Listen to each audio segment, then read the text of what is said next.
Story time audio ബുക്സിലേക്ക് എല്ലാവർക്കും സ്വാഗതം. ജോസി വാഗമറ്റം എഴുതിയ നോവൽ ചാവുകടൽ. മണൽ നിറച്ച ചാക്കുകൾ നിരത്തി കടൽപ്പുറത്ത് കടൽ ഭിത്തി കെട്ടുന്ന ജോലി ഏറെക്കുറെ തീരാറായി. ഒരു പോക്കറ്റ് റോഡിൻ്റെ അത്രയും വീതിയുണ്ട് മണൽ ചാക്കുകൾ അട്ടിയടുക്കിയുണ്ടാക്കിയ ഭിത്തിക്ക്. അതിനു മീതെ കയറി നിന്ന് ശൗര്യക്കുട്ടി നാലുപാടും നോക്കി. കടലിൻ്റെ കലിയടങ്ങുന്നില്ല. ചെല്ലിക്കടപ്പുറം മുതൽ പുലിമുട്ട് വരെ കടലാക്രമണം തടയാൻ കരിങ്കലിട്ടത് മിക്കവാറും മൂടിപ്പോയിരിക്കുന്നു. സൈമൺ തരകൻ്റെ തെങ്ങിൻ പറമ്പിൽ ഇപ്പോഴും കടൽ കയറുന്നുണ്ട്. മണൽച്ചാക്കുകൾ കൊണ്ട് മതിൽ കെട്ടിയതിനാൽ ചെല്ലിക്കടപ്പുറത്തോട് ചേർന്നുള്ള വാസസ്ഥലങ്ങളിൽ നിന്ന് കടൽ പിൻവാങ്ങി. പൊഴി അടച്ചതോടെ സാവധാനം വെള്ളം ഇറങ്ങിപ്പോയി. ഒരിക്കലും തിരിച്ചെടുക്കാനാവാത്ത വിധം കടലെടുത്തുപോയ ചില വീടുകളുടെ പൊളിഞ്ഞ അടിത്തറയുടെ അവശിഷ്ടങ്ങൾ തിരമാലകൾക്കിടയിൽ വല്ലപ്പോഴും പ്രത്യക്ഷപ്പെട്ടുകൊണ്ടിരുന്നു. മണൽച്ചാക്ക് നിരത്തിയ കടൽ ഭിത്തി വന്നതോടെ ഭാഗികമായി തകർന്ന വീടുകളുടെ കേടുപോക്കലും പുതുക്കിപ്പണിയിലും ആരംഭിച്ചിട്ടുണ്ടായിരുന്നു. ചിലർക്ക് സർക്കാരിൽ നിന്നുള്ള സഹായധനം ലഭിച്ചു. കിട്ടാത്തവരായിരുന്നു ഭൂരിപക്ഷവും. അർഹതയില്ലാത്തവർക്ക് ലോഭമില്ലാതെ കിട്ടി. അർഹതയുള്ളവർക്ക് സാമാന്യ നീതി പോലും നിഷേധിക്കപ്പെട്ടു. രാഷ്ട്രീയ പക്ഷപാതവും കൈയിട്ട വാരലും വകമാറ്റി വിതരണവും അഴിമതിയും സർവ്വസാധാരണമായി നടന്നു. ശൗര്യക്കുട്ടി അധികാര കസേരകളുടെ കാല പിടിച്ചും വേണ്ടി വന്നാൽ ഭീഷണിപ്പെടുത്തിയും ചെല്ലിക്കടപ്പുറത്ത് ദുരിതമനുഭവിക്കുന്നവർക്ക് സഹായം ലഭിക്കാനുള്ള ഏർപ്പാടുകൾ ചെയ്യുന്നുണ്ടായിരുന്നു. കടൽ ഭിത്തി വന്നതോടെ ശൗര്യക്കുട്ടിയുടെ വീട് കടലാക്രമണ ഭീഷണിയിൽ നിന്ന് രക്ഷപ്പെട്ടു. കയ്യിൽ പണമുണ്ടായിരുന്നതിനാൽ ശൗര്യക്കുട്ടിക്ക് തൻ്റെ വീടിൻ്റെ പുനർനിർമ്മാണം വേഗത്തിൽ തീർക്കാൻ സാധിച്ചു. ചുമരുകൾ ഇടിഞ്ഞ് തകർന്ന ഭാഗങ്ങൾ പുതുതായി കെട്ടിയുയർത്തി. പെയിൻറിങ്, വയറിംഗ് ജോലികളും ഏറെക്കുറെ തീരാറായി. ഓഖി ദുരന്തത്തിൽ തൻ്റെ ബോട്ടിൽ നിന്ന് കടലിൽ വീണ് മരിച്ച അപ്പാജിയുടെ കുടുംബത്തിന് സ്വന്തം പോക്കറ്റിൽ നിന്ന് ശൗര്യക്കുട്ടി 2 ലക്ഷം രൂപ നൽകി. സർക്കാർ പ്രഖ്യാപിച്ച 10 ലക്ഷം രൂപ നഷ്ടപരിഹാരം ചുവപ്പുനാടയിൽ കുരുങ്ങിക്കിടക്കുമ്പോഴായിരുന്നു ശൗര്യക്കുട്ടിയുടെ സഹായം. അപ്പാജിയുടെ മകന് തൻ്റെ ബോട്ടിൽ ജോലിയും വാഗ്ദാനം ചെയ്തു ശൗര്യക്കുട്ടി. വീടിൻ്റെ അറ്റകുറ്റപ്പണികൾ നോക്കി ചുറ്റി നടക്കുകയായിരുന്ന എമിലിയും മേബിളും കടൽ ഭിത്തിക്ക് സമീപത്തേക്ക് വന്നു. ശൗര്യക്കുട്ടി കൈ നീട്ടിക്കൊടുത്ത് എമിലിയെ മതിലിന് മുകളിലേക്ക് പിടിച്ചു കയറ്റി. തന്നെയും പിടിച്ചു കയറ്റുമെന്ന് പ്രതീക്ഷിച്ച് മേബിൾ അവനെ നോക്കി. "നീ അവിടെ നിന്നാ മതി," ശൗര്യക്കുട്ടി പറഞ്ഞു. മേബിളിൻ്റെ മുഖം വാടി. വെളുത്ത മണൽ ചാക്കുകൾ അടുക്കിയ കടൽ ഭിത്തിയുടെ നീളം കണ്ട് എമിലി ആശ്ചര്യപ്പെട്ടു. "ഹോ, ഇതെത്ര 1000 ചാക്ക് വേണ്ടി വന്ന്?" എമിലി തലതിരിച്ച് ശൗര്യക്കുട്ടിയോട് ചോദിച്ചു. മേബിൾ കെറിവിച്ച് തിരികെ പോകുന്നത് കണ്ട് എമിലി ശൗര്യക്കുട്ടിയെ ശാസിച്ചു. "അവളെയും കൂടെ പിടിച്ചു കയറ്റടാ. കണ്ടില്ലേ, അവൾ പിണങ്ങി. അവൾ പിണങ്ങിയ എനിക്കെന്താ? നിനക്കെന്താ അവളുടെ അടുത്തൊരു സ്നേഹവും ഇല്ലാത്ത മാതിരി? നീ കടലിൽ കിടന്ന് കൈകാലിട്ടടിച്ചപ്പോൾ അവളെ ഉണ്ടായിരുന്നുള്ളൂ. എന്തിനുണ്ടായിരുന്നുള്ളൂ? നിനക്ക് വേണ്ടി പ്രാർത്ഥിക്കാനും നേർച്ച നേരാനും ഒക്കെ. പിന്നെ അവൾ പ്രാർത്ഥിക്കുകയും നേരുകയും ചെയ്തിട്ടാണല്ലോ എനിക്ക് തിരിച്ചു വരാൻ പറ്റിയത്. നീ ഇത്രയ്ക്ക് പുഞ്ഞിക്കണ്ട. അവളുടെ പ്രാർത്ഥനയ്ക്കും ശക്തിയുണ്ട്. എടി, ഇവിടെ വാടി," ശൗര്യക്കുട്ടി മേബിളിനെ വിളിച്ചു. മേബിൾ തല തിരിച്ച് നോക്കിയിട്ട് പിണക്കം കൊണ്ട് വീർത്ത മുഖം ചിരിച്ച് ഇല്ലെന്ന് ശാഠ്യം കാണിച്ചു. "നിന്നോടാ പറഞ്ഞത് ഇവിടെ വരാൻ." ശൗര്യക്കുട്ടി സ്വരം കടുപ്പിച്ചു. മനസ്സില്ലാ മനസ്സോടെ എന്നവണ്ണം മേബിൾ തിരികെ വന്നു. "കൈതാടി," ശൗര്യക്കുട്ടി ആജ്ഞാപിച്ചു. മേബിൾ കൈ നീട്ടി. ശൗര്യക്കുട്ടി അവളെ മണൽച്ചാക്ക് മതിലിൻ്റെ മുകളിലേക്ക് വലിച്ചു കയറ്റി. ഹായ്, എന്ത് രസം! മതിലിന് മീതെ നിന്ന് കടലിനെയും ചക്രവാളത്തെയും കടൽ കാർന്നെടുത്ത കരയെയും നീണ്ട വെള്ളമതിലിനെയും നോക്കിക്കൊണ്ട് മേബിൾ ആഹ്ലാദിച്ചു. "നിനക്ക് രസം! എത്ര മനുഷ്യരുടെ ജീവിതമാ പോയതെന്നറിയോടി? എന്നാലും ഇത് കാണാൻ നല്ല രസം," മേബിൾ വീണ്ടും പറഞ്ഞു. "ആഹാ, നീ രസിക്ക്. നിനക്ക് നാണമില്ലേ ശൗര്യക്കുട്ടി അവളോട് മത്സരിക്കാൻ?" എമിലി ശാസിച്ചു. ദൂരെ കടപ്പുറത്ത് ചില മരത്തലപ്പുകൾക്കിടയിൽ കാരക്കാട്ട് ബംഗ്ലാവ് കാണാമായിരുന്നു. ശൗര്യക്കുട്ടി അങ്ങോട്ട് നോക്കുന്നത് കണ്ട് എമിലി ചോദിച്ചു. "അവിടുത്തെ ഡാൻഡസിൻ്റെ കല്യാണമാണെന്ന് കേട്ടല്ലോ. മനസ്സമ്മതം?" "ആ, ഞാനും കേട്ട്," ശൗര്യക്കുട്ടി അലക്ഷ്യമായി പറഞ്ഞു. "നീയാണ് അവളെ കെട്ടാൻ പോണതെന്ന് പറഞ്ഞതൊക്കെ മറന്നോ?" ചെറു ചിരിയോടെ എമിലി ചോദിച്ചു. "മറന്നിട്ടില്ല, ഞാൻ തന്നെയാണ് അവളെ കെട്ടാൻ പോണത്," ശൗര്യക്കുട്ടി പറഞ്ഞു. എമിലി അത്ഭുതത്തോടെയും മേബിൾ ഉൾക്കിടലത്തോടെയും അവനെ നോക്കി. "നീ ഇതെന്താണ് കടങ്കഥ പറയുന്ന? അടുത്ത ശനിയാഴ്ച ആ പെണ്ണിൻ്റെയും ഡാൻഡസിൻ്റെയും മനസ്സമ്മതമാണെന്ന് റെജീന വിളിച്ച് പറഞ്ഞല്ലോ. പള്ളിയിലൊക്കെ വിളിച്ചു ചൊല്ലിന്ന്." "ആ, അതൊക്കെ ഞാനും അറിഞ്ഞായിരുന്നു. പിന്നെ നീ എങ്ങനെ അവളെ കിട്ടും? ഞാൻ തന്നെ കിട്ടും. നീ വെറുതെ പോഴത്തം പറയില്ല ശൗര്യക്കുട്ടി, കുഞ്ഞിലത്തെ മാതിരി. എമിലി കളിയാക്കി. അറക്കലെ വീട്ടുകാരെ നാടൊട്ടുക്കെ ക്ഷണിക്കുന്നുണ്ട്. പെണ്ണും വീട്ടുകാരുടെ കല്യാണമല്ലേ മനസ്സമ്മതം, മേബിൾ ശൗര്യക്കുട്ടിയോടായി പറഞ്ഞു. നിന്നെ ക്ഷണിച്ചെങ്കിൽ നീയും പോയേക്കണം, ശൗര്യക്കുട്ടി പറഞ്ഞു. എന്നോട് എന്തിനാ ദേഷ്യപ്പെടണേ? അവർ തമ്മിൽ നല്ല ചേർച്ചയല്ലേ. ഡാൻഡസ് സൈമണും സോണിയ റോസും പേര് പോലും നല്ല ഇണക്കമാ. പോരെങ്കിൽ അവർ തമ്മിൽ പ്രേമിച്ചിരിക്കുവല്ലേ പണ്ട് മുതലേ. പ്രേമിക്കുന്നവർ തമ്മിൽ കെട്ടട്ടെ, അവരൊന്നിക്കുന്നതല്ലേ എല്ലാവർക്കും സന്തോഷം. സിനിമയിലാണേലും കഥയിലാണെങ്കിലും ജീവിതത്തിലാണെങ്കിലും, മേബിൾ പറഞ്ഞു. ശൗര്യക്കുട്ടിയും സോണിയ റോസും അതും നല്ല ചേർച്ചയാ. ഞാൻ അവളെ കിട്ടുമ്പോൾ നിനക്ക് മനസ്സിലാകും ഞങ്ങൾ തമ്മിലും നല്ല ഇണക്കമുണ്ടെന്ന്. മേബിളിൻ്റെ മുഖം വാടി. ആ പെണ്ണിന് ചേട്ടായിയോട് സ്നേഹമുണ്ടോ ഇത്തിരിയെങ്കിലും? അതൊക്കെ ഉണ്ടായിക്കോളും കല്യാണം കഴിയുമ്പോൾ. ചേട്ടായിക്ക് ആ പെണ്ണിനോടൊരു പ്രേമമുണ്ടോ? ഇതൊക്കെ എൻ്റെ ഒരു വാശിയാ, ഞാനത് നടത്തും. നടക്കത്തില്ല, മേബിൾ ഒരു ബാലികയുടേതായ ശാഠ്യത്തോടെ പറഞ്ഞു. ഒരിക്കലും നടക്കത്തില്ല. നീ ആരാടി എൻ്റെ കല്യാണം നടക്കത്തില്ല എന്ന് പറയാൻ? നിനക്കെന്താ പ്രവചന വരം കിട്ടിയിട്ടുണ്ടോ? ശൗര്യക്കുട്ടി പരിഹസിച്ചു. ആർത്തുങ്കൽ പുണ്യാളച്ചനുണ്ടെങ്കിൽ അത് സത്യമാണെങ്കിൽ നടക്കത്തില്ല, ഉറപ്പാ. മേബിളിൻ്റെ കണ്ണ് നിറഞ്ഞു. അമ്മ, ദേ കേട്ടില്ലേ അവളുടെ വർത്തമാനം? ശൗര്യക്കുട്ടി കൈ ചൂണ്ടിക്കൊണ്ട് ദേഷ്യപ്പെട്ടു. നീ മിണ്ടാതിരിക്ക്. നിന്നോട് ഞാൻ എന്താ പറഞ്ഞത്? അവളോട് മത്സരിക്കാൻ പോകണ്ട, എമിലി ശാസിച്ചു. ശൗര്യക്കുട്ടി മുഖം തിരിച്ചു നോക്കി. മേബിൾ തിരിഞ്ഞു നിന്ന് കണ്ണു തുടയ്ക്കുന്നത് കണ്ടു. എന്തോ പറയാൻ നാവിൻ തുമ്പിൽ വന്നത് അവൻ വിഴുങ്ങി. ബേബി കുരുവിള നിവർത്തിവെച്ച അക്കൗണ്ട് ബുക്ക് പരിശോധിച്ച ശേഷം ശൗര്യക്കുട്ടി അത് മടക്കി. ജപ്തിക്ക് ഓർഡർ ആയിട്ടുണ്ട്. നടപടി എപ്പോ വേണമെന്ന് തീരുമാനിച്ചാൽ മതി, ബേബി കുരുവിള പറഞ്ഞു. ആ മനസ്സമ്മതം നടന്നോട്ടെ, അത് കഴിഞ്ഞിട്ട് മതി. മനസ്സമ്മതത്തിന് മുമ്പല്ലേ നല്ലത്? അങ്ങനാണെങ്കിൽ മനസ്സമ്മതം മുടങ്ങിക്കോളും. അത് വേണ്ട, മനസ്സമ്മതം മുടങ്ങും. പള്ളി വെച്ച് അത് കഴിഞ്ഞ് ഉടനെ ജപ്തി. വീഴുമ്പോൾ പരമാവധി മുകളിൽ നിന്ന് വീണോട്ട് ചിന്നിച്ചതറണം.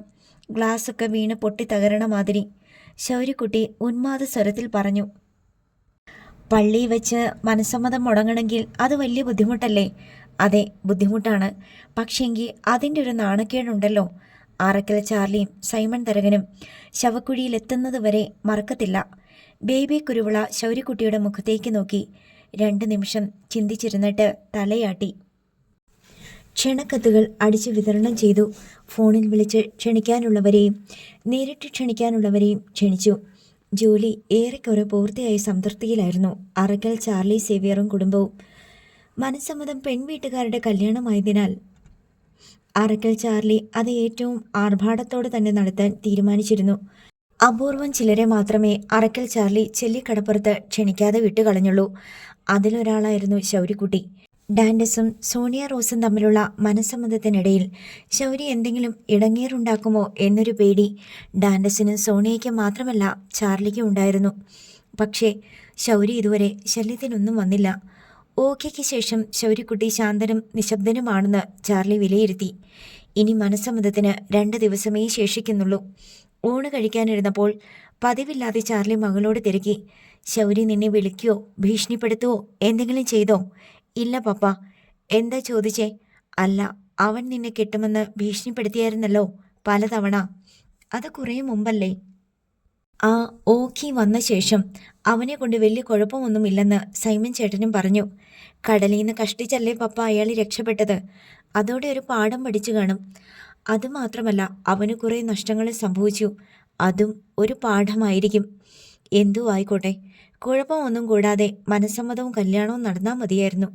റോസ്മേരി പാതി ആത്മഗതമായും അടുത്ത പാതി ഭർത്താവിനോടും മകളോടുമായും പറഞ്ഞു. രാത്രി ഭക്ഷണത്തിന് അല്പം മുൻപ് വരെ സോണിയ റോസ് ഊഞ്ഞാൽ കസേരക്കൂട്ടിലിരുന്ന് കാലുകൾ ആട്ടിയും പിന്നെ ചുരുണ്ടുകൂടിയിരുന്നും ചാരിക്കിടന്നുമൊക്കെ ഡാൻഡസിനോട് പ്രണയ വർത്തമാനങ്ങൾ പറഞ്ഞു. ഭക്ഷണത്തിന് ശേഷം എല്ലാവരോടും ഗുഡ് നൈറ്റ് പറഞ്ഞ് മുറിയിൽ കടന്ന് വാതിലടച്ച് ഫോണിൽ കുറേ സമയം പ്രതിസുത വരനോട് കൊഞ്ചി മുറിയിൽ പറയുന്ന വർത്തമാനങ്ങൾ പുറത്ത് കേൾക്കാതിരിക്കാൻ പതിവ് പോലെ മുറിയിലെ TV ഓൺ ചെയ്ത് വെച്ചിട്ടുണ്ടായിരുന്നു. സംഭാഷണങ്ങൾ അവസാനിപ്പിക്കുന്നതിൻ്റെ ഭാഗമായി പ്രേമോക്തികൾ ഉരുവിട്ട് ഉമ്മകൾ കൈമാറി സ്വീറ്റ് ഡ്രീം നേർന്ന് ഒടുവിൽ ഫോൺ ഓഫ് ചെയ്ത് ടീപ്പോയിൽ വെച്ചു. റിമോട്ട് എടുത്ത് TV നിർത്താൻ ശ്രമിച്ചപ്പോൾ AC ഓഫായി. അപ്പോഴാണ് മനസ്സിലായത് റിമോട്ട് മാറിപ്പോയെന്ന്. AC ഓൺ ചെയ്ത ശേഷം അടുത്ത റിമോട്ട് എടുത്ത് അവൾ TV ഓഫ് ചെയ്തു. ലിനൻ പുതപ്പ് വലിച്ചിട്ട് കഴുത്ത് വരെ മൂടി. പച്ച ഫാൻസി ബൾബ് ഒഴികെ മറ്റുള്ളവ കിടന്നുകൊണ്ട് തന്നെ അണച്ചു. TV-യിൽ വീണ്ടും റോക്ക് മ്യൂസിക്. വോളിയവും കൂടിയിരിക്കുന്നു. ഇതെന്തു മറിമായും? താൻ TV ഓഫ് ചെയ്തില്ലായിരുന്നോ? ചിലപ്പോൾ അങ്ങനെയും സംഭവിക്കാറുണ്ട്. ഓഫായില്ലേ എന്ന് സംശയിച്ച് പവർ ബട്ടണിൽ ഒന്നുകൂടി പ്രസ് ചെയ്യും. ഓഫായിരുന്ന TV അപ്പോൾ വീണ്ടും ഓണാകും. എന്നാലും ഓളി ഇതുപോലെ കൂടുമോ? സോണിയ റോസ് കൈയും മുട്ട് തലയിണയിൽ ഊന്നി. മറ്റേ കൈകൊണ്ട് ടീപ്പോയിൽ റിമോട്ട് പരതി. ടീപ്പോയിൽ റിമോട്ടില്ല. താഴെ വീണു പോയോ? അവൾ തല പൊക്കി നോക്കി. അപ്പോൾ അന്തരീക്ഷത്തിൽ തലയ്ക്ക് മീതെ റിമോട്ടിൻ്റെ ഒരറ്റം പ്രത്യക്ഷപ്പെട്ടു. പിന്നെ അത് പിടിച്ചിരിക്കുന്ന കൈയുറയിട്ട കൈയും കണ്ടു. പിശാചിനെ കണ്ട പോലെ നടുങ്ങിക്കൊണ്ട് അവൾ നിലവിളിക്കാൻ ഭാവിച്ചതും കൈയുറയിട്ട ഒരു കൈ അവളുടെ വായ് പൊത്തി. ഒച്ചയുണ്ടാക്കല്ലേ, മറ്റുള്ളവരെ പേടിക്കും. തലയ്ക്കും ഭാഗത്ത് മുട്ടിന്മേൽ നിന്നുകൊണ്ട് ഒരു മനുഷ്യരൂപം അവളോട് പതിയെ പറഞ്ഞു. ഗ്ലൗസ് ഇട്ട കൈ വായ്ക്കുമീതെ അമർന്നിരുന്നതിനാൽ അവൾക്ക് ശബ്ദിക്കാൻ കഴിഞ്ഞില്ല. നെഞ്ചിടിപ്പ് നിലച്ച് താനിപ്പോൾ മരിച്ചു പോയേക്കുമെന്ന് അവൾക്ക് തോന്നി. ഒച്ചയുണ്ടാക്കാതിരുന്ന നമുക്ക് രണ്ടുപേർക്കും നല്ലത്. മുഖംമൂടി ധരിച്ചിരുന്ന രൂപം സ്വരം താഴ്ത്തി പറഞ്ഞു. അയാൾ വായുടെ മീതെ അമർത്തിപ്പിടിച്ച കൈ അയച്ചു. നിങ്ങൾ ആരാ? സോണിയ റോസ് വിറച്ചുകൊണ്ട് ചോദിച്ചു. ഞാൻ ചെല്ലിക്കടപ്പുറത്തെ ശൗര്യയുടെ ഡ്യൂപ്പാണ്. അയാൾ മുഖം മൂടി ഒരു വശത്തേക്ക് മാറ്റി. ശൗരി. സോണിയ റോസിന് പ്രാണൻ തിരിച്ചു കിട്ടിയ പോലെയായി. എന്തിനാ ഇങ്ങനെ ഓരോരോ വേഷം കെട്ട് നടത്തി ബാക്കിയുള്ളവരെ പേടിപ്പിക്കുന്നേ? അവൾ കിടക്കയിൽ എഴുന്നേറ്റിരുന്നു. ഞാൻ ശൗര്യക്കുട്ടിയല്ല, അവൻ്റെ ഡ്യൂപ്പാണ്. ശരിക്കുള്ള ശൗര്യക്കുട്ടി ബോട്ടിൽ കയറി കടലിൽ പണിക്ക് പോയിരിക്കുകയാണ്. അർജൻ്റ് ആയതുകൊണ്ടാണ് അവൻ ഡ്യൂപ്പിനെ അയക്കണത്. എൻ്റെ അടുത്ത് തട്ടിപ്പൊന്നും വേണ്ട, എനിക്ക് മനസ്സിലായി, സോണിയ പറഞ്ഞു. നിനക്ക് ഒരു കുന്തവും മനസ്സിലായിട്ടില്ലെന്ന് ഞാൻ ഇപ്പം തന്നെ മനസ്സിലാക്കി തരാം. ദാ ഇത് കണ്ടാ? അയാൾ ഒരു കഠാര എടുത്തു കാട്ടി. ഇത് നിന്നെ കൊല്ലാനുള്ളതാണ്. അതിനുശേഷം ഒരു കൈത്തോക്ക് എടുത്ത് കാണിച്ചു. ഇത് നിന്റെ കെട്ടിയവനാകാൻ കുറിയെടുത്തിരിക്കുന്ന ഡാൻഡസിനെ കൊല്ലാനുള്ളതാ. അതെല്ലാം കണ്ടപ്പോൾ സോണിയയ്ക്ക് ഭയം തോന്നി. എന്താ നിങ്ങൾക്ക് വേണ്ടത്? എനിക്കല്ല, ശൗര്യക്കുട്ടിക്ക്. അവന് നിന്നെ കല്യാണം കഴിക്കണം. കഴിക്കുമെന്ന് അവൻ നിൻ്റെ അടുത്ത് പറഞ്ഞിട്ടുണ്ടല്ലോ. എൻ്റെ മാരേജ് ഫിക്സ് ചെയ്തു. സൈമൺ അങ്കിളിൻ്റെ മകൻ ഡാൻഡസുമായിട്ട്. മറ്റന്നാൾ ഞങ്ങളുടെ ബിട്രോത്തലാണ്. എന്ത് കുന്തമായാലും അത് നടക്കത്തില്ല. ശൗര്യക്കുട്ടി നടത്തണ്ടെന്ന് തീരുമാനിച്ചാൽ നടക്കത്തില്ല. പള്ളിയിൽ വിളിച്ചു ചൊല്ലി ഹാൾ ബുക്ക് ചെയ്തു. ഈവൻ്റ് മാനേജ്മെൻറ്റിന് പന്തലും സൽക്കാരവും ഓർഡറാക്കി. ക്ഷണിക്കാനുള്ളവരെല്ലാം ക്ഷണിച്ചു. ഇനി ഇത് മുടക്കാൻ പോകുവാണോ? എന്തൊരു നാണക്കേടാ! ലോകം മുഴുവൻ അറിയും. പിന്നെ സൂയിസൈഡ് ചെയ്താൽ മതി. ഇനി ഒരു ദിവസം കൂടിയേ ബാക്കിയുള്ളൂ. അതെല്ലാം തീരുമാനിച്ച പോലെ നടന്നോട്ട്. മനസ്സമ്മതത്തിൻ്റെ ചടങ്ങിന് പള്ളിയിൽ അച്ഛൻ നിന്നോട് ചോദിക്കുമല്ലോ, മിശിഹായുടെ നിയമവും സഭയുടെ നടപടിക്രമങ്ങളും അനുസരിച്ച് ഈ നിൽക്കുന്ന കാരക്കാട്ട് ഡാൻഡസിനെ കെട്ടാൻ നിനക്ക് സമ്മതമാണോന്ന്? അങ്കൽ അപ്പോടെ സോണിയ റോസ് അയാളുടെ മുഖത്തേക്ക് നോക്കി. അപ്പോൾ നീ ഒരൊറ്റ വാക്ക് പറഞ്ഞാൽ മതി, അല്ലാന്ന്. അത്രയും മാത്രം, വേറൊന്നും വേണ്ട. നിങ്ങൾ എന്തായി പറയുന്നത്? അതൊന്നും നടക്കത്തില്ല. പള്ളിയിൽ വെച്ച് ഞാൻ ഡാൻഡസിനെ കല്യാണം കഴിക്കാൻ സമ്മതമല്ലെന്ന് പറയാനോ? എന്നെ കൊന്നാലും ശരി, പറ്റില്ല. നിന്നെയല്ല, അവനെ കൊല്ലും പള്ളിയിൽ വെച്ച്.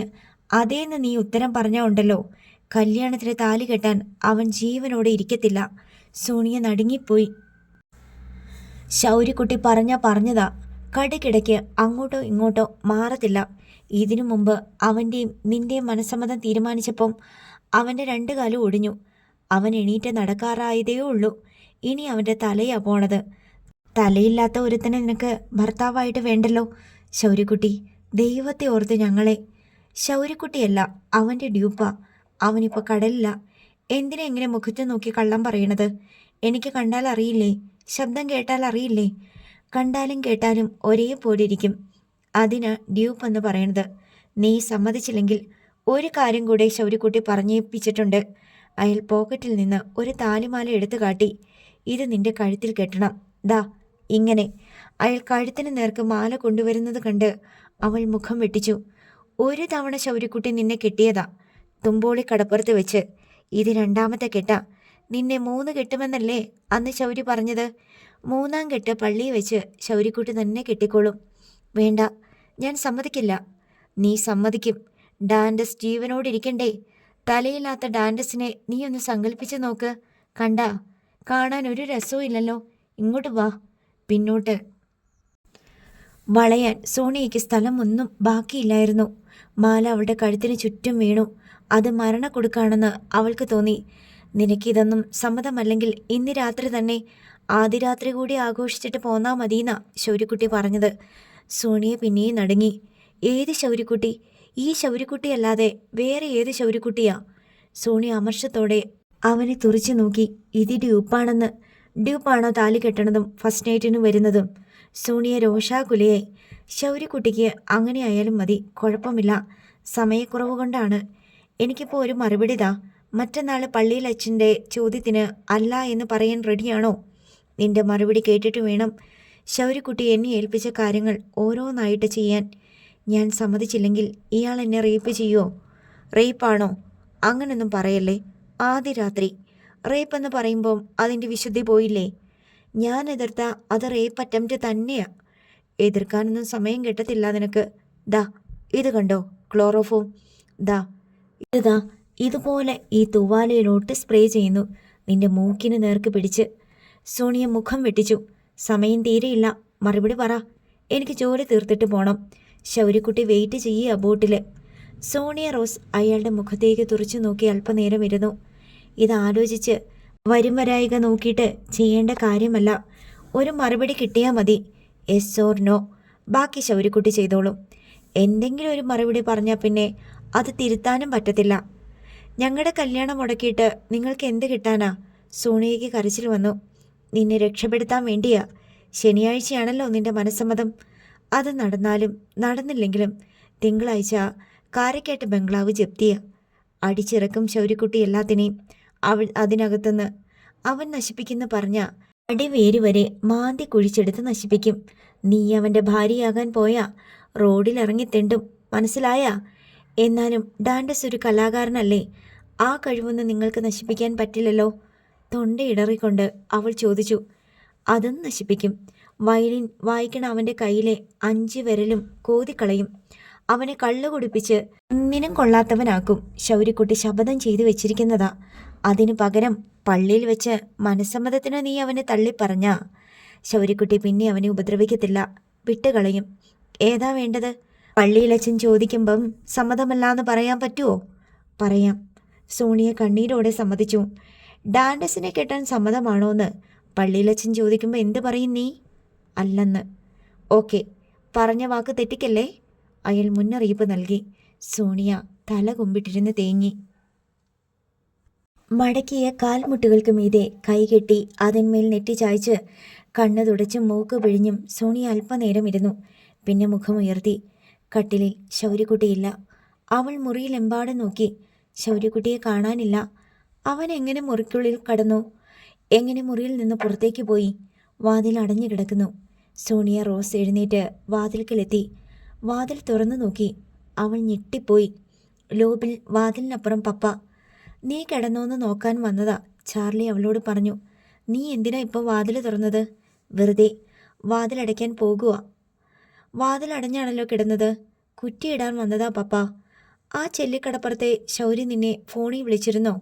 സോണിയയ്ക്ക് ഉൾക്കിടരമുണ്ടായി. ഇല്ല പപ്പ, അവൻ ആരോടൊക്കെയോ പറഞ്ഞുകൊണ്ട് നടക്കണുണ്ടെന്ന്. നിന്റെ മനസ്സമ്മതം നടക്കത്തില്ലെന്നും കല്യാണം മുടങ്ങുമെന്നും. പപ്പായോട് തുറന്നു പറയണോ? പറയാതിരിക്കുന്നതാണോ നല്ലത്? പറഞ്ഞാൽ പപ്പയ്ക്ക് ശൗര്യക്കുട്ടിയെ തടയാൻ കഴിയുമോ? സോണിയ ചിന്താക്കുഴപ്പത്തിലായി. അവനെ സൂക്ഷിക്കണം. സോണിയയുടെ ചിന്തകൾ ചിതറിച്ചുകൊണ്ട് ചാർലി പറഞ്ഞു. മൂർഖന, രാജവെമ്പാല, വാളിനറ്റത്ത് വരെ വിഷമ. കടലിൽ പോയി ബോട്ട് തകർന്ന് എത്ര ദിവസമാ കിടന്നത്, എന്നിട്ടും ചത്തില്ല.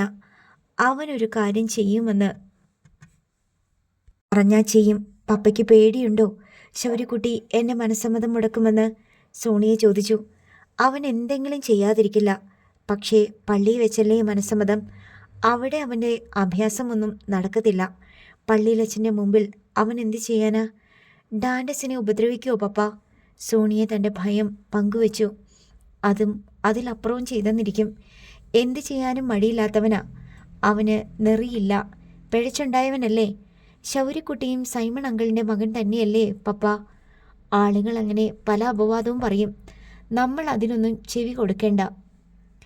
എന്നാലും സത്യം അതല്ലേ പപ്പ? ആ, എനിക്കത്ര തീർച്ചയില്ല. ഡാനിസ് തന്നെ പറഞ്ഞിട്ടുണ്ടല്ലോ എന്നോട് ശൗര്യക്കുട്ടി സൈമൺ അങ്കിളിൻ്റെ മകനാണെന്ന്. ആയിരിക്കും, അതാ പറഞ്ഞത് സൂക്ഷിക്കണമെന്ന്. പിഴച്ചുണ്ടായവർക്ക് നേരും നിറയും കുറവാ. നീ ഡാൻഡസിനെ നോക്ക്, അവൻ എത്ര മര്യാദക്കാരനാ, എന്ത് നല്ല സ്വഭാവമാ. പോരെങ്കിൽ ഒന്നാന്തരം കലാകാരൻ. എല്ലാവർക്കും എന്തൊരിഷ്ടമാ ഡാൻഡസിനോട്. അതുപോലാണോ ശൗരി? അവന് മര്യാദയുണ്ടോ, അന്തസ്സുണ്ടോ? എന്ത് പോക്രിത്തരവും കാണിക്കും. ആരെയും തല്ലും, കൊല്ലാനും മടിയില്ല. ശൗരിയും ഡാൻഡസും ഒരേ തന്തയുടെ മക്കളായിട്ടും എങ്ങനെയാ വ്യത്യാസം വന്നു? അതാണ് പിഴച്ചുണ്ടായതും കുടുംബത്തിൽ പിറന്നതും തമ്മിലുള്ള വ്യത്യാസം. മനസ്സിലായെന്ന മട്ടിൽ സോണിയെ തലയാട്ടി. ശൗരി വിളിച്ചാൽ നീ ഫോൺ എടുക്കണ്ട. അവൻ ചിലപ്പോൾ മനസ്സമ്മതം മുടക്കാൻ നോക്കിയേക്കും. നിന്നെ ഭീഷണിപ്പെടുത്താനും സാധ്യതയുണ്ട്. ഭീഷണിപ്പെടുത്തിയ ഞാൻ എന്ത് ചെയ്യണം? സോണിയ ചോദിച്ചു.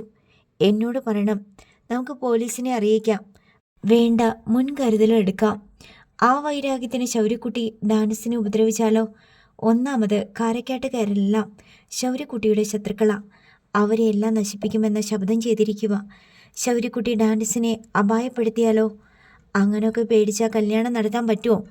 ഡാൻഡസിനെ അപായപ്പെടുത്തിയിട്ട് അവന് നെഞ്ചി വിരിച്ച് നടക്കാൻ പറ്റുമോ? ഇവിടെ പോലീസും കോടതിയുമില്ലേ? ശൗര്യ വന്ന വിവരം പറഞ്ഞാലോ എന്ന് അവൾ ഒന്നും കൂടി ആലോചിച്ചു. നീ വാതിലടച്ച് പോയി കിടന്നുറങ്ങ്. നാളെ ഒരു ദിവസം കൂടി കടന്നു കിട്ടിയാൽ മതിയല്ലോ. ചെല്ല്. സോണിയ റോസ് മെല്ലെ വാതിലടച്ചു. ചാർലി തിരികെ നടന്നു. സോണിയ ആദ്യം മുകളിലെ ടവർ ബോൾട്ട് ഇട്ടു. പിന്നെ മധ്യഭാഗത്തെ ഓടാമ്പലും ഇട്ടു. അതിനുശേഷം ഡ്രസ്സിംഗ് ടേബിളിന് നേർക്കം തിരിഞ്ഞു. പെട്ടെന്ന് നടുങ്ങിക്കൊണ്ട് അവളൊരു ശബ്ദമുണ്ടാക്കി. ശൗര്യക്കുട്ടി മാറിൽ കൈകെട്ടി അവളെ നോക്കിക്കൊണ്ട് ഡ്രസ്സിംഗ് ടേബിളിന് മുന്നിൽ. അവനെങ്ങനെ വീണ്ടും മുറിയിൽ കടന്നു? താനും പപ്പയും സംസാരിച്ചതെല്ലാം അവൻ കേട്ടുവോ? സോണിയ ഭീതിയോടെ അവനെ നോക്കി. ഇങ്ങടുത്തു വാ. ശൗര്യക്കുട്ടി കൈ കാട്ടി വിളിച്ചു. സോണിയ അറച്ചറച്ച് അടുത്തേക്ക് ചെന്നു. ഞാൻ വന്ന വിവരം പപ്പയോട് പറഞ്ഞോ? ഇല്ല. പറയാൻ വേണ്ടി പലതവണ ഊന്നി. ഇല്ലേ? ഇല്ല. നിന്റെ മുഖത്ത് ഞാൻ കണ്ടല്ലോ. ഇപ്പം തന്നെ പറഞ്ഞേക്കാം എന്നൊരു ഭാവം. ഞാൻ പറഞ്ഞില്ലല്ലോ. പറഞ്ഞിരുന്നെങ്കിൽ ഇപ്പം നമ്മൾ ആദ്യ രാത്രി തുടങ്ങി വെച്ചേനെ. തുടങ്ങണോ? വേണ്ട. നാളെ പറയുമോ പപ്പയുടെ സത്യങ്ങളെല്ലാം? ഇല്ല. നീ എപ്പോൾ പറഞ്ഞാലും ഞാൻ അറിയും. നാളെ നീ പറഞ്ഞാൽ നാളെയാ നമ്മുടെ ആദ്യ രാത്രി. വേണമെങ്കിൽ ഇപ്പം തന്നെ നടത്താം. ഞാൻ റെഡിയാ. വേണ്ട. എപ്പോഴായാലും വേണ്ടതാ. എങ്ങനെയാ റൂമിൽ പിന്നെയും കയറിയത്? ഞാൻ മായാവിയ, മാൻഡ്രേക്ക, ഫാൻഡമ. എനിക്കെന്ത് സാധിക്കും? നീ കണ്ണടച്ച് തുറക്കുമ്പോഴേക്കും ഞാൻ അപ്രത്യക്ഷനാകും. ഒന്ന് കുനിഞ്ഞു നിവരുമ്പോഴേക്കും നിന്റെ മുന്നിൽ പ്രത്യക്ഷപ്പെടും. എനിക്കൊരു താക്കോൽ ദ്വാരം മതി അകത്ത് കയറാനും പുറത്തു പോകാനും. മനുഷ്യൻ്റെ മനസ്സ് വായിക്കുന്ന വിദ്യ ഞാൻ പഠിച്ചിട്ടുണ്ട്. ഈ പറയുന്നതെല്ലാം സത്യമാണോ അതോ കള്ളത്തരമാണോ? സോണിയയ്ക്ക് ഒരു പിടിയും കിട്ടുന്നില്ല. ഇനി ഞാനങ്ങ് പോവുക. പറഞ്ഞതൊക്കെ ഓർമ്മയുണ്ടല്ലോ. പള്ളിയിലച്ഛൻ മനസ്സമ്മതം ചോദിക്കുമ്പം അല്ലാന്ന് പറയണം. അതിൻ്റെ വില ഡാൻഡസിൻ്റെ ജീവനാ. പോട്ടെ. അവൻ അവളുടെ തോളത്ത് തട്ടി. പിന്നെ മെല്ലെ തിരിഞ്ഞു നടന്നു. വാതിൽക്കലെത്തി ടവർ ബോൾട്ട് എടുത്തു. സോണിയ ഇമ ചിമ്മി തുറക്കുമ്പോഴേക്കും ലൈറ്റുകൾ അണഞ്ഞു. പിന്നെ കറണ്ട് വന്നപ്പോൾ ശൗര്യക്കുട്ടി മുറിയിലില്ലായിരുന്നു. വെള്ളിയാഴ്ചയാണ്. രാവിലെ ഡെന്നിച്ചനും ശൗര്യക്കുട്ടിയും സാധനങ്ങൾ എടുക്കുന്നത് കണ്ടപ്പോൾ മേബിളിന് പന്തികേട് തോന്നി.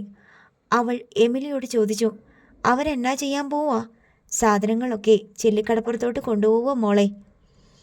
അതെന്നത്തിനാ അങ്ങോട്ട് കൊണ്ടുപോണത്? അവിടുത്തെ വീടിൻ്റെ പണിയൊക്കെ ഏതാണ്ട് തീർന്നല്ലോ. ഇനി അങ്ങോട്ട് താമസം മാറ്റണ്ടായോ? ഇവിടെ താമസിച്ചാൽ എന്നാ? എൻ്റെ മോളെ, ഇത് നിങ്ങളുടെ വീടല്ലേ. എന്നും ഞങ്ങൾക്ക് ഇവിടെ താമസിക്കാൻ പറ്റുമോ? ഇത് നിങ്ങളുടെയും കൂടെ വീടാണല്ലോ. ചേട്ടായി അല്ലേ ഈ വീട് പുതുക്കി പണിഞ്ഞത്. അതൊക്കെ ശരിയാ മോളെ. എന്നാലും നമുക്ക് നമ്മുടെ വീട്ടിൽ പോയി കിടക്കണതാ ഒരു സന്തോഷം. അതോടെ മേബിളിന് തീർച്ചയായി. ശൗര്യക്കുട്ടിയും കുടുംബവും ഈ വീട് വിട്ടു പോവുകയാണ്. അവരെ തടയാൻ തനിക്ക് പറ്റില്ല. അത് ന്യായവുമല്ല. മേബിളിൻ്റെ മിഴികൾ എപ്പോഴും നിറഞ്ഞു തന്നെയിരുന്നു. ശൗര്യക്കുട്ടി സ്നേഹമില്ലാത്തവനാണെന്ന് അവൾ തന്നോട് തന്നെ പറഞ്ഞു. അല്ലെങ്കിൽ ഈ വീട് ഉപേക്ഷിച്ച് പോകുമോ? താൻ എന്തെല്ലാം ചെയ്തു കൊടുത്തു. ശൗര്യക്കുട്ടിക്ക് ഏറ്റവും രുചികരമായ വിധത്തിൽ ചോറും കറികളും ഉണ്ടാക്കി. തൻ്റെ വസ്ത്രങ്ങൾ അലക്കി ഇസ്തിരിയിട്ടു. അവൻ കിടക്കുന്ന മുറി എന്നും തൂത്തു തുടച്ചു. എന്നും അവൻ്റെ കിടക്ക വിരി മാറ്റി പുതിയത് വിരിക്കുകയും തലയിണയിൽ സുഗന്ധലേപനം പുരട്ടുകയും ചെയ്തു. അവൻ വീട്ടിലെത്താൻ വൈകുന്ന രാത്രികളിൽ ഉറക്കിളച്ച് അവനു വേണ്ടി കാത്തിരുന്നു. അവന് സൽബുദ്ധി തോന്നിക്കുവാനും അവൻ നടക്കുന്ന വഴികൾ സുരക്ഷിതമായിരിക്കാനും വേണ്ടി പ്രാർത്ഥിച്ചു. അവൻ ചുഴലിക്കാറ്റിൽപ്പെട്ട് നടുക്കടലിൽ നട്ടം തിരിഞ്ഞപ്പോൾ അവൻ്റെ തകർന്ന ബോട്ടിനെ ആ തുരുത്തിലേക്ക് അടുപ്പിച്ചതും അവനെ രക്ഷപ്പെടുത്തിയതും തൻ്റെ പ്രാർത്ഥനയുടെ ശക്തിയും കണ്ണുനീരിൻ്റെ ചൂടുമാണെന്ന് അവൾക്ക് ഉറച്ച വിശ്വാസമുണ്ട്. എന്നിട്ടും അതൊന്നും അറിയാത്ത പോലെ, തൻ്റെ മനസ്സ് കാണാതെ അവൻ കടന്നു കളയുന്നു. ഒരു കവർച്ചക്കാരൻ വീട് മുഴുവൻ കൊള്ളയടിച്ചുകൊണ്ട് സ്ഥലം വിടുന്ന പോലെ. ലൈസാമയോ മൈക്കേലോ പോലും വിചാരിച്ചതല്ല ശൗര്യക്കുട്ടിയും കുടുംബവും ഇന്ന് വീട് വിട്ടു പോകുമെന്ന്. ശൗര്യക്കുട്ടിയുടെ തീരുമാനങ്ങൾ അപ്രതീക്ഷിതമാണ് പലപ്പോഴും. അതിൽ നിന്ന് വ്യതിചലിക്കാറുമില്ലെന്ന് അറിയാമെങ്കിലും മൈക്കേൽ ചോദിച്ചു. ഇന്ന് തന്നെ പോണോ? പോണം, ശൗര്യക്കുട്ടി പറഞ്ഞു. വീടിൻ്റെ പണിയെല്ലാം തീർന്നില്ലല്ലോ. ഇനി നമ്മളും കൂടെ ഒപ്പം നിന്ന് ചെയ്യിക്കേണ്ട പണികളൊക്കെയാ. മേബിൾ സങ്കടപ്പെട്ട് ഇടയ്ക്കിടെ ശൗര്യക്കുട്ടിയെ നോക്കുന്നുണ്ട്. പക്ഷേ അവനത് കാണുന്നില്ല. നിന്നെ കണ്ടെന്താടി ചുമന്നിരിക്കണത്? മൈക്കേൽ പെങ്ങളോട് ചോദിച്ചു. അത് രാവിലെ ഒരു കരട് പോയതാ, അവൾ പറഞ്ഞു. 2 കണ്ണിലും പോയോ? ആ, പോയി. അവൾ മൈക്കേലിൻ്റെ മുമ്പിൽ നിന്ന് പോയിക്കളഞ്ഞു. സാധനങ്ങളെല്ലാം ശൗര്യക്കുട്ടി വണ്ടിയിൽ കയറ്റിക്കൊണ്ടുപോയി. 4 മണി കഴിഞ്ഞ നേരത്ത് യാത്ര പറയാനായി തിരിച്ചു വന്നു. ഞങ്ങൾ അങ്ങോട്ട് പോയാലും കൂടെ കൂടെ വരും. മൈക്കേലിൻ്റെ വീട് എൻ്റെ കൂടെ വീടാ, ശൗര്യക്കുട്ടി എല്ലാവരോടുമായി പറഞ്ഞു. ഞങ്ങളുടെ വീട് കടലിടിച്ച് തകർന്നപ്പോൾ ഈ വീട്ടിലാണല്ലോ ഞങ്ങൾക്കെല്ലാം തലചായ്ക്കാൻ പറ്റിയത്. എത്ര ദിവസം മൈക്കേലും ഞാനും തമ്മിൽ പണ്ടേ അങ്ങനെയാ. പോട്ടേടാ, മൈക്കേൽ വൈല്ലായ്മയോടെ തലയാട്ടി. ലൈസാമ്മയോടും മേബിളിനോടും എമിലി യാത്ര പറഞ്ഞു. അവരെ കൊണ്ടുവിടാൻ മൈക്കേലും കൂടെ ഇറങ്ങി. എല്ലാവരും കണ്ണിൽ നിന്നും മറിഞ്ഞതും മേബിൾ ഓടിപ്പോയി തൻ്റെ കിടക്കയിൽ ചെന്നിരുന്ന് വിങ്ങിപ്പൊട്ടി. നീല നിറമുള്ള ചെറിയ മാരുതി കാർ എമിലിയുടെ വീട്ടുമുറ്റത്ത് വന്നു നിന്നു. അതിൽ നിന്ന് റിജീനയും ജോജോയും ഇറങ്ങി. എമിലി ഇറങ്ങിച്ചെന്ന് അനുജത്തെയും ഭർത്താവിനെയും സ്വീകരിച്ചു. നീ എവിടെ പോകാനാടി രാവിലെ ചമഞ്ഞൊരുങ്ങി ഇറങ്ങിയേക്കണത്? ജോജോയും റിജീനയും മൂടിയായി വസ്ത്രധാരണം ചെയ്തിട്ടുണ്ടായിരുന്നു. ഇന്ന് നമ്മുടെ ഡാൻഡസിൻ്റെ മനസ്സമ്മതമല്ലേ? ഇന്നലെയും കൂടെ ഞാൻ ചേച്ചിയെ വിളിച്ച് പറഞ്ഞതല്ലായിരുന്നോ? ഓ, അതിന് പോകാൻ ഇറങ്ങിയതാണോ? എമിലിയുടെ ചുണ്ടുകളിൽ നിന്നൊരു നിന്ദാഹാസം പൊഴിഞ്ഞു. അറക്കൽ ചാർലി സാർ ഞങ്ങളെയൊക്കെ ക്ഷണിച്ചിട്ടുണ്ട്. ഇവിടെയും ക്ഷണിക്കേണ്ടതാണല്ലോ. ഇവിടെ എന്തിനാ ക്ഷണിക്കണത്? ഞങ്ങൾ അറക്കൽ ചാർലിയുടെ ആരാ? എമിലി നീരസത്തിൽ പറഞ്ഞു. ക്ഷണിച്ചില്ലെങ്കിൽ അതിവിടുത്തെ ശൗര്യയുടെ കയ്യിലിരിപ്പുകൊണ്ടാ. അല്ലെങ്കിൽ ക്ഷണിച്ചേനെ. ഓ, നമ്മളെ ആരും ക്ഷണിക്കുകയും വേണ്ട, ആരുടെ കല്യാണവും കൂടണ്ട എന്ന് പറഞ്ഞാൽ എങ്ങനെയാ? ചേച്ചി ഈ കല്യാണത്തിന് വരണം. ചേച്ചിയെ കൂട്ടിക്കൊണ്ടു പോകാൻ വേണ്ടിയാ ഞങ്ങൾ കാറുമായിട്ട് വന്നേക്കണത്. ഞാൻ എന്തിനാണടി വല്ലവൻ്റെ മനസ്സമ്മതവും സൽക്കാരവും കൂടുന്നത്? കാരക്കാട്ട് ഡാൻഡസ് സൈമൺ തരകൻ എൻ്റെ ചേച്ചിക്ക് വല്ലവനുമാണോ? പിന്നല്ലാതെ എൻ്റെ ആരാ അവൻ? ചേച്ചിയുടെ ആരുമല്ലേ? അല്ലെന്നാര് പറഞ്ഞു? റജീന ആവേശഭരിതയായി. ജോജോ അവളുടെ കൈമുട്ടിൽ തൂണ്ടി. റജീനയും അവനും തമ്മിൽ കണ്ണുകൾ കൊണ്ട് ചില സൂചനകൾ കൈമാറി. ചേച്ചി, ആ സൈമൺ തരകൻ്റെ മകനാണല്ലോ ഇവിടുത്തെ ശൗരി. അങ്ങനെ നോക്കുമ്പോൾ ഡാൻഡസ് അവൻ്റെ കൂടപ്പിറപ്പായിട്ട് വരുമല്ലോ. അതൊക്കെയാ ഞാൻ ഉദ്ദേശിച്ചത്. റജീന പിടികൊടുക്കാതെ വഴുതി മാറി. എനിക്ക് കാരയ്ക്കാട്ട് ബന്ധുക്കളില്ല. സൈമൺ തരകൻ എൻ്റെ ആരുമല്ല. ശൗര്യക്കുട്ടിക്കും കാരയ്ക്കാട്ട് സ്വന്തക്കാരില്ല. ഈ മുറ്റത്ത് വെച്ച് ശൗര്യക്കുട്ടി സൈമൺ തരകനോട് ചോദിച്ചതാ, നിങ്ങൾ എൻ്റെ അപ്പനാണോന്ന്. അല്ലെന്ന് പറഞ്ഞതോടെ അവൻ അവസാനത്തെ ചരടും മുറിച്ചു കളഞ്ഞ്. ആരൊക്കെ എന്തൊക്കെ പറഞ്ഞാലും ചേച്ചിക്ക് ഒഴിഞ്ഞു മാറാൻ പറ്റില്ല. ചേച്ചി ഈ മനസ്സമ്മതത്തിന് വരണം. ചേച്ചി കൂടെ വേണം. ഡാൻഡസിനെ മനസ്സുകൊണ്ടെങ്കിലും ആശീർവദിക്കണം. നിനക്ക് വേറെ പണിയൊന്നുമില്ലേ പെണ്ണേ? എമിലി അവളെ ശാസിച്ചു. എങ്കിൽ ചേച്ചി ഒരു കാര്യം ചെയ്യ്, ചുമ്മാ എൻ്റെ കൂടെ വാ. പള്ളിയിൽ പോയി പ്രാർത്ഥിച്ചിട്ട് വരാം. അതിന് കുഴപ്പമില്ലല്ലോ. എനിക്കിപ്പം തന്നെ പള്ളിയിൽ പോയി പ്രാർത്ഥിക്കേണ്ട അത്യാവശ്യമൊന്നുമില്ല. റജീന എത്ര നിർബന്ധിച്ചിട്ടും എമിലി വഴങ്ങുന്നില്ല. എൻ്റെയും എൻ്റെ മോൻ്റെയും ശത്രുക്കളാ കാരക്കാട്ടുകാർ. അവരുടെ കല്യാണം കൂടാൻ എൻ്റെ പട്ടി പോലും വരത്തില്ല, എമിലി തീർത്തു പറഞ്ഞു. റജീനയ്ക്ക് ദേഷ്യം കയറി. ചേച്ചി വരുന്നില്ലെങ്കിൽ ചേച്ചിയുടെ പുന്നാര മകനോട് വരാൻ പറ. ഇവിടെ ഒരുത്തനുണ്ടല്ലോ കല്യാണം മുടക്കി. അവൻ എൻ്റെ അടുത്ത് വെല്ലുവിളിച്ച് പറഞ്ഞതല്ലേ ഈ കല്യാണം നടക്കത്തില്ലെന്ന്. അവൻ വന്ന് കാണട്ടെ. ശൗര്യക്കുട്ടി ചെറു ചിരിയോടെ വാതിൽ കടന്ന് തിണ്ണയിലേക്ക് വന്നു. നിങ്ങൾ പറഞ്ഞില്ലെങ്കിലും ഞാനും വരണുണ്ട് ആ തെണ്ടിയുടെ ചടങ്ങിന്. റെഡി ആയിക്കൊണ്ടിരിക്കുക. അത് കേട്ടതോടെ റജീനയുടെ മുഖം മങ്ങി. നിന്നെ ആരും ക്ഷണിച്ചിട്ടില്ലല്ലോ, പിന്നെന്തിനാ നീ വിളിക്കാത്തടത്ത് ഉണ്ണാൻ വരണത്? റജീന ചെറഞ്ഞു ചോദിച്ചു. വിളിക്കാത്തടത്ത് പോയി ഉണ്ണുന്നതാ ശൗര്യക്കിഷ്ടം. അതാണ് ശൗര്യയുടെ സ്റ്റൈല്. പിന്നെ കല്യാണം മുടക്കിന്ന് വിളിച്ചല്ലോ, അതെനിക്കിഷ്ടപ്പെട്ട്. അരക്കാട്ട് സൈമൺ തരകൻ്റെ മകൻ ഡാൻഡസിൻ്റെ മനസ്സന്നതം കഴിഞ്ഞിട്ടൊന്നുമില്ലല്ലോ ഇതുവരെ. കഴിഞ്ഞ 11:30-ക്കല്ലേ? അങ്ങനാണല്ലോ ക്ഷണക്കത്തിലൊക്കെ കണ്ടത്. റജീനയ്ക്ക് മിണ്ടാട്ടമില്ല. എന്തിനാണ് തുറച്ചു നോക്കണത്? നിങ്ങൾ അങ്ങോട്ട് പോയാട്ടെ, ഞാൻ വരണുണ്ട് പുറകിന്. റജീനയ്ക്ക് ഒരു ഉൾഭയം തോന്നി. ഇവൻ എന്തെങ്കിലും കുഴപ്പം ഒപ്പിക്കുമോ? അവൾ എമിലിയെ നോക്കി. ചേച്ചി, ഞങ്ങൾ പോകുക. റജീന ജോജോയുടെ കൈക്ക് പിടിച്ചു. പോകാം. അവർ കാറിൽ കയറി. ജോജോ മുറ്റത്തിട്ട് കാർ തിരിച്ചു. അത് റോഡിലേക്ക് ഓടിച്ചുപോയി. എമിലി ശൗര്യയുടെ അടുത്ത് വന്ന് അവൻ്റെ മുഖത്തേക്ക് നോക്കി. നീ പോണുണ്ടോ അവൻ്റെ മനസ്സമ്മതത്തിന്? പിന്നെ പോണം. എന്തെങ്കിലും കുഴപ്പമുണ്ടാക്കാനാണോടാ? എമിലി ചകിതയായി. ഇല്ലെന്ന്. ഞാൻ പോയി പള്ളിയിൽ കയറി വെറുതെ കൈയും കെട്ടി നോക്കി നിൽക്കും. മകൻ പറഞ്ഞത് വിശ്വാസം വരാതെ എമിലി അവൻ്റെ കണ്ണുകളിലേക്ക് തന്നെ നോക്കി നിന്നു. പള്ളി നിറയെ ആളുകൾ. ആഡംബരത്തിലും മോടിയിലും വസ്ത്രധാരണം നടത്തി സ്വയം അലങ്കരിച്ചെത്തിയവർ. പള്ളിക്കുള്ളിൽ സുഗന്ധദ്രവ്യങ്ങളുടെ സമ്മിശ്ര ഗന്ധം. പള്ളിക്ക് പുറത്ത് പാർക്കിംഗ് സ്ഥലങ്ങളെല്ലാം കാറുകളെ കൊണ്ട് നിറഞ്ഞു. എല്ലാവരും സന്തോഷത്തിലായിരുന്നു. സോണിയ റോസിൻ്റെ മുഖം മാത്രം വിളറി വെളുത്തിരുന്നു. സമീപത്തെവിടെയോ മാൻകുട്ടിയെപ്പോലെ അവളുടെ മിഴികൾ നാലുപാടും പരതിക്കൊണ്ടിരുന്നു. എവിടെ ശൗര്യക്കുട്ടി? അവൻ വന്നിട്ടുണ്ടോ? അവൻ പറഞ്ഞതെല്ലാം താൻ അതേപടി അനുസരിക്കണോ? അവസാന നിമിഷം താൻ അല്ല എന്ന വാക്കിനു പകരം അതെ എന്നാണ് പറയുന്നതെങ്കിൽ എന്തെങ്കിലും സംഭവിക്കുമോ? പപ്പ വേണ്ടത്ര മുൻകരുതലെടുത്തിട്ടുണ്ടെന്ന് അവൾക്കറിയാം. പോലീസിനെ അറിയിച്ചിട്ടുണ്ട്. അതുകൂടാതെ 100 കണക്കിന് ബന്ധുജനങ്ങളുണ്ട്. ശൗര്യക്കുട്ടി എന്തെങ്കിലും അതിക്രമം കാണിച്ചാൽ എല്ലാവരും കൂടി അവനെ പിച്ചു ചീന്തിക്കളയും. ഡാൻഡസ് അരികിൽ നിൽപ്പുണ്ട്. അവൻ്റെ മുഖത്ത് എന്തെന്നില്ലാത്ത സന്തോഷം. അവൻ ആരും കാണാതെ വിരൽത്തുമ്പുകൾ കൊണ്ട് സ്പർശിക്കുന്നു. മുഖം ചായ്ച്ച് എന്തോ കുസൃതി പറയുന്നു, ചിരിക്കുന്നു.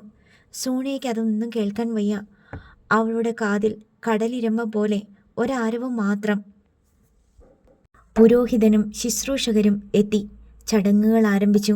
വികാരിയച്ഛൻ മനസ്സമ്മതം ചോദിക്കുന്നതിന് മുമ്പ് ബോധം കെട്ടി വീഴണേ എന്ന് മനമുരുകി പ്രാർത്ഥിച്ചുകൊണ്ട് അവൾ നിന്നു. ഒടുവിൽ ആ നിമിഷവും എത്തി. അംഗവസ്ത്രമണിഞ്ഞ പുരോഹിതൻ ഡാൻഡസിനോട് ചോദിക്കുകയാണ്. ഡാൻഡസ് സൈമൺ, മിശിഹായുടെ നിയമവും സഭയുടെ നടപടികളും അനുസരിച്ച് ഈ നിൽക്കുന്ന സോണിയ റോസിനെ ഭാര്യയായി സ്വീകരിച്ചു കൊള്ളാമെന്ന് നീ വാഗ്ദാനം ചെയ്യുന്നുവോ? ഉവ്, വാഗ്ദാനം ചെയ്യുന്നു. ഡാൻഡസ് വികാരനിർഭരനായി പറഞ്ഞു. ഇനി തൻ്റെ നേർക്കാണെന്ന് സോണിയയ്ക്ക് മനസ്സിലായി. അവളുടെ ഉടൽ വിറയിൽ പൂണ്ടു. കാലുകൾ കുഴഞ്ഞു. സോണിയ റോസ്, പുരോഹിതൻ അവളെ നോക്കി വിളിച്ചു. മിശിഹായുടെ നിയമവും സഭയുടെ നടപടികളും അനുസരിച്ച് ഈ നിൽക്കുന്ന ഡാൻഡസ് സൈമൺ എന്നയാളെ ഭർത്താവായി സ്വീകരിച്ചു കൊള്ളാമെന്ന് നീ വാഗ്ദാനം ചെയ്യുന്നുവോ? ഈ നിമിഷം ഒരേ ഒരു വാക്ക്. എന്താണ് പറയേണ്ടത്? ഊവെന്നോ ഇല്ലെന്നോ? സോണിയുടെ ചിന്ത കലങ്ങി മറിഞ്ഞു. പെട്ടെന്ന് കുറച്ചപ്പുറത്ത് ഒരാൾ രൂപം മറവിൽ നിന്ന് കാഴ്ചപ്പാടിലേക്ക് കടക്കുന്നത് അവൾ കണ്ടു. ശൗര്യക്കുട്ടി ശുഭ്രവേഷധാരിയായി മാറത്ത് കൈകിട്ടി പുഞ്ചിരിയോടെ തൻ്റെ നേർക്ക് നോക്കുന്നു. ചോദിച്ചത് കേട്ടില്ലേ? പുരോഹിതൻ്റെ അക്ഷമ നിറഞ്ഞ ചോദ്യം. സോണിയ പതറി. ഇല്ല, അവൾ പെട്ടെന്ന് പറഞ്ഞു. സോണിയ റോസ്, മിശിഹായുടെ നിയമവും സഭയുടെ നടപടികളും അനുസരിച്ച് ഈ നിൽക്കുന്ന ഡാൻഡസ് സൈമണെ ഭർത്താവായി സ്വീകരിച്ചു കൊള്ളാമെന്ന് നീ വാഗ്ദാനം ചെയ്യുന്നുവോ? ഇല്ല, അവൾ മന്ത്രിച്ചു. പള്ളിഹാൾ സ്തംഭിച്ചു. മുട്ടുസൂചി വീണാൽ കേൾക്കാനാവും വിധം നിശബ്ദമായി. സോണിയ റോസ് ശൗര്യക്കുട്ടിയെ നോക്കി. അവൻ മന്ദഹാസത്തോടെ തലയാട്ടുന്നു. എന്താ പറഞ്ഞത്? സമ്മതമല്ലെന്നോ? പുരോഹിതൻ കയർത്ത് ചോദിച്ചു. അല്ല, സമ്മതമല്ല. സോണിയ വിറയലോടെ മൊഴിഞ്ഞു. ഡാൻഡസ് നടുങ്ങി. ഡാൻഡസിൻ്റെ അപ്പൻ സൈമൺ തരകൻ നടുങ്ങി. സോണിയ റോസിൻ്റെ അപ്പൻ അറക്കൽ ചാർലിയും ഭാര്യ റോസ്മേരിയും നടുങ്ങി. മനസ്സമ്മതം ചോദിച്ച അച്ഛനും സ്തംഭിച്ചു നിന്നുപോയി. അടുത്ത നിമിഷം സോണിയ റോസ് നിന്ന നിൽപ്പിൽ തല ചുറ്റി വീണു. നിലം പതിക്കും മുമ്പ് ആരൊക്കെയോ അവളെ താങ്ങി. അടുത്ത ഭാഗം നാളെ.